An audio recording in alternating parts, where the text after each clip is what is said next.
up everyone? So today I thought I would go ahead and do a quick little video on things that I wish I knew before I started my cancer treatment. So I am now officially in remission. I received the results from my bilateral mastectomy from my breast that they removed, and it came back clear, so it didn't show any evidence of disease.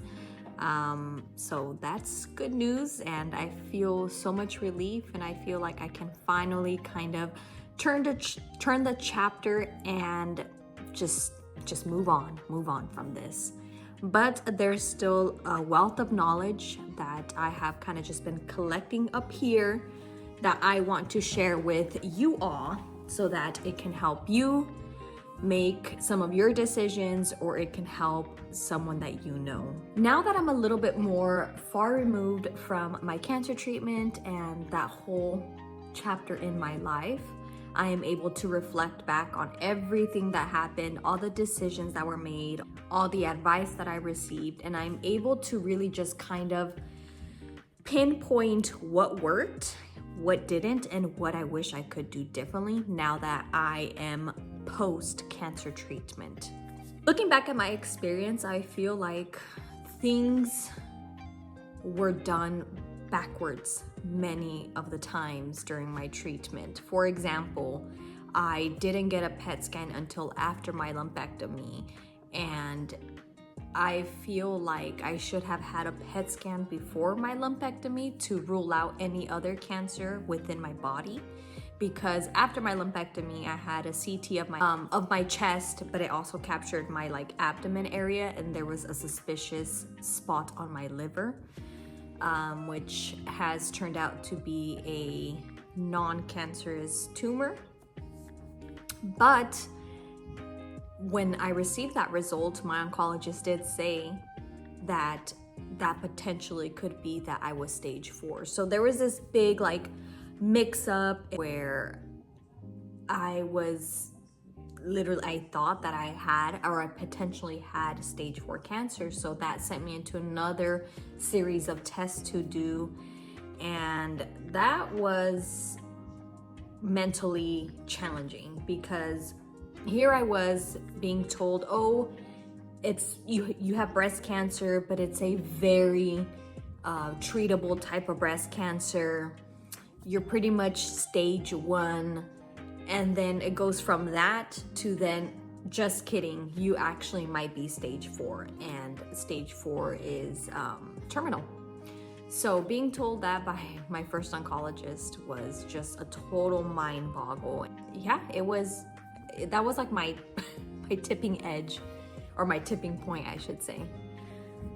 So yeah, I think looking back, I feel like the doctors that I had were just rushing everything, which I get it. You know, when you are told that you have cancer, you want to get a move on things. But I also feel like I went through so many unnecessary tests. So that's what I would have done differently. I would have pushed or asked for a PET scan before having any surgery done. Another big thing that I wish I would have done is I wish I would have sought out a second opinion. So I was told that I had cancer based on my biopsy, but I wish I would have just sought out a second opinion. I don't know, I wish I could have gone somewhere outside of my insurance, which is Kaiser. I do wish I would have just looked for a second opinion to just really make sure, not to say that I don't think that I had cancer or anything like that, but I think when it comes to anything medical, it's just always good to have a second opinion.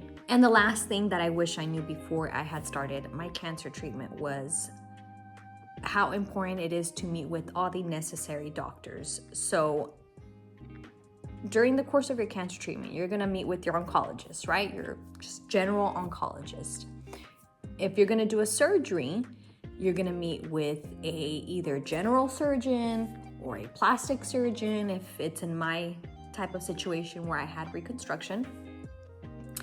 Or if radiation is a possibility, then you're also gonna meet with a radiation oncologist. I didn't know any of that. I was oblivious, clueless to all of that.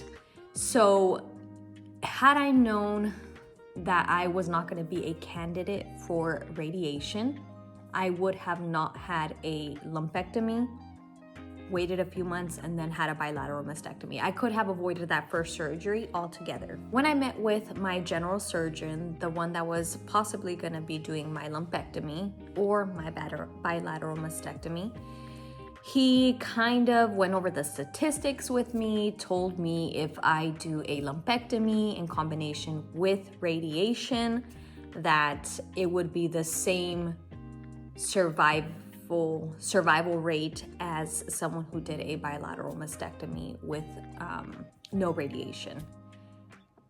Fast forward 7-8 months, turns out that that is not accurate, that there are many factors that have to be considered when giving someone that information.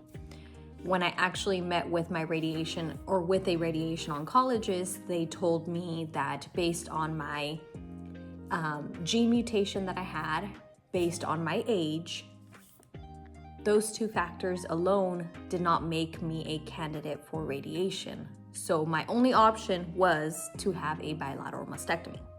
I wish I would have known that, because had I known that, then I could have avoided that first surgery altogether, and I could have just had a bilateral mastectomy just like I did this past October and been done with that. So that's what I mean by I wish I would have met with all the necessary doctors before saying yes to any surgery or any form of treatment. So if you are in the beginning stages of your cancer journey or your cancer treatment, I highly recommend that you advocate for yourself and just ask to speak to all the necessary doctors. You just want to make sure you have all the information that you need in order to make the best decision for you. I wish I would have known this information at the very beginning of my cancer treatment, but cancer isn't something that really runs in my family, so I didn't really have anybody to talk to. I didn't really know anybody else who was, going through this same thing as me. And everything was just coming at me so fast that I feel like I, number one, was still trying to navigate the numbness and the shock, that I didn't have a lot of mental capacity to really dive into the research that I needed. Now that I'm done with treatment, I am able to, again, like I said in the beginning of the video, reflect back on all the decisions that I made, all the decisions and options that were presented to me. And I have been able to reflect on what I feel was good practice from my doctors and what I feel was poor practice from my doctors. So I hope that hearing this, maybe you've learned something new, you've got some new information, you have some new things to start thinking about before you make any big decisions. Because at the end of the day, this is your journey, this is your treatment plan. So you want to make sure that whatever you say yes to, you feel 100% comfortable with, and that you have all the tools needed to make that decision and to feel certain about it. Like I always say, everybody's journey is different, and if you are just starting with your cancer treatment, I hope that this video has served its purpose and that it has just helped you to think about things and to maybe ask some questions that you haven't asked yet. So wish you the best. Thank you for watching and for sticking around. Mwah.